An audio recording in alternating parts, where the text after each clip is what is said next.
ഇന്ന് ഈ മഹത്തായ ദിക്ർ മജ്ലിസിന്റെ ബറക്കത്ത് കൊണ്ട് ഞങ്ങളെ മഹാന്മാരെ കൊണ്ട് ഞങ്ങളുടെയും ഞങ്ങളെ മാതാപിതാക്കൾ ഉസ്താദുമാർ സാദാത്യങ്ങള് ഭാര്യ മക്കള് കൂട്ടുകുടുംബങ്ങള് ദുആ കൊണ്ടേൽപ്പിച്ച സർവ്വവരുടെയും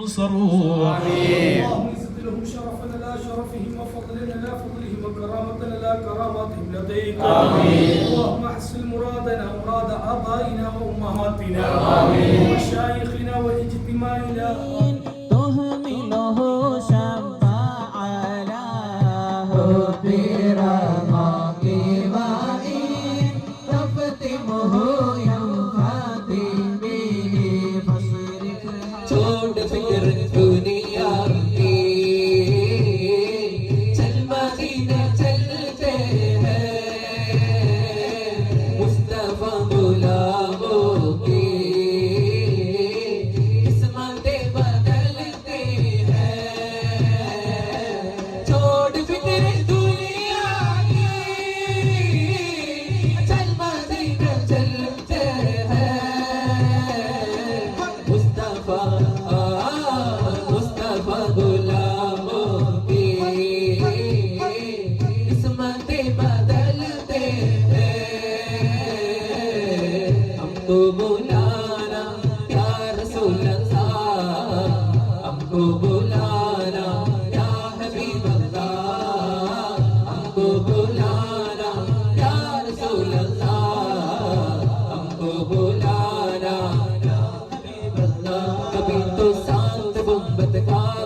ഞങ്ങളിൽ നിന്ന് ഖബൂൽ ചെയ്യണം റഹ്മാനേ.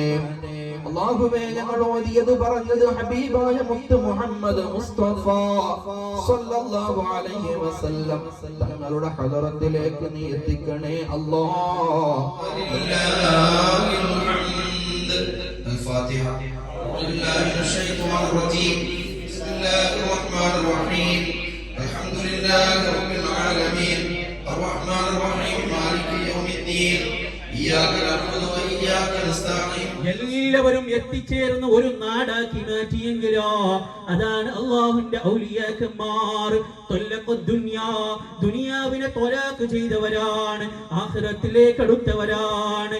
അവർ ഈ ദുനിയാവിന്റെ എല്ലാ ഇച്ഛകളിൽ നിന്നും മാറി നിന്ന് ആഖിറത്തിലേക്ക് വേണ്ടി ദീനീ ദഅവത്തിന്റെ പ്രബോധനം നടത്തിയപ്പോ അവർ അറിയപ്പെടാതെ സമയത്ത് നാം ഓരോരുത്തരും മരണത്തിന് ശേഷം അവരുടെ കാൽ കീഴിലേക്ക് വന്ന ഹദിയകൾ സമർപ്പിക്കുന്നു, നേർച്ചകൾ നൽകുന്നു. വല്ല വസ്തുക്കളും നമ്മുടെ എല്ലാ ആവശ്യങ്ങൾ നിറവേറാൻ വേണ്ടി മരണശേഷം അവർക്ക് വന്ന് നൽകപ്പെടുമ്പോ അപ്പൊ പാമ്പ് മുണ്ടാൻ തുടങ്ങി. കുതിരത്ത് കൊണ്ട് അള്ളാഹുവിന്റെ കുതിരത്ത് കൊണ്ട് പാമ്പ് മുണ്ടി. എന്താ ചൊല്ലിയത്? ലാ ഇലാഹ ഇല്ലല്ലാഹ് മുഹമ്മദുർ റസൂലുള്ളാഹ്. ഇതിട്ട് ചെന്ന് ഞാൻ എന്തിനെ കൊല്ലുന്നേ? ഞാൻ അള്ളാഹു ഏൽപ്പിച്ച ആളാണ്. പടച്ചവൻ എന്നെ ഏൽപ്പിച്ചാൽ ഈ മയ്യത്തിന്റെ ചോര കുടിക്കാൻ. ഓഹോ, അദ്ദേഹത്തിന്റെ ചോര ഇങ്ങനെ നീന്തി കുടിക്കുകയാണ്. എന്നെ ഏൽപ്പിച്ചതാണ് പടച്ചറബിയാണ് ശിക്ഷിക്കാൻ. അപ്പോൾ ബഹുമാനപ്പെട്ട അബൂബക്കർ സിദ്ദീഖ്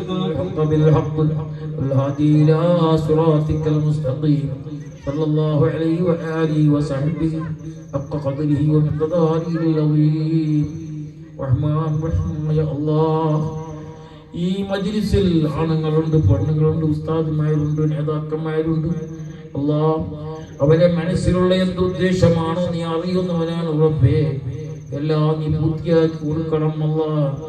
ഇവിടത്തെ മതപ്പെടുക്കുന്ന മഹാന്റെ ബർക്കത്ത് കൊണ്ട്, സർവ്വ അമ്പിയാക്കൾ ഔലിയാക്കൾ സാലിഹീങ്ങളെ ബർക്കത്ത് കൊണ്ട്, മഹാനായ സയ്യിദ് വലിയുള്ളാഹിൽ മടവൂരി തങ്ങളെ ബർക്കത്ത് കൊണ്ട്, മാലിക് റഹ്മത്തുള്ളാഹിക്കുള്ള ഒരു ലോകം ഞങ്ങൾക്ക് തരല്ല അല്ലാഹ്. ആർക്കും ഭാരമാകുന്ന നിലക്കുള്ള ഒരു ലോകവും ഞങ്ങൾക്ക് നീ തരല്ല അല്ലാഹ്. നമ്മളെ രോഗങ്ങൾക്ക് നീ ശിഫ നൽകണമല്ല. നിന്റെ ശിഫയല്ലാതെ മറ്റൊരു ശിഫയില്ല റബ്ബേ. മരുന്നുകൾ കഴിക്കാറുണ്ട് കാരണമാണ് അല്ലാഹ്. ഡോക്ടർമാരെ സമീപിക്കുന്ന കാരണമാണ് അല്ലാഹ്. ഇങ്ങനെയുള്ള തീർത്തോ പൈഭാഗം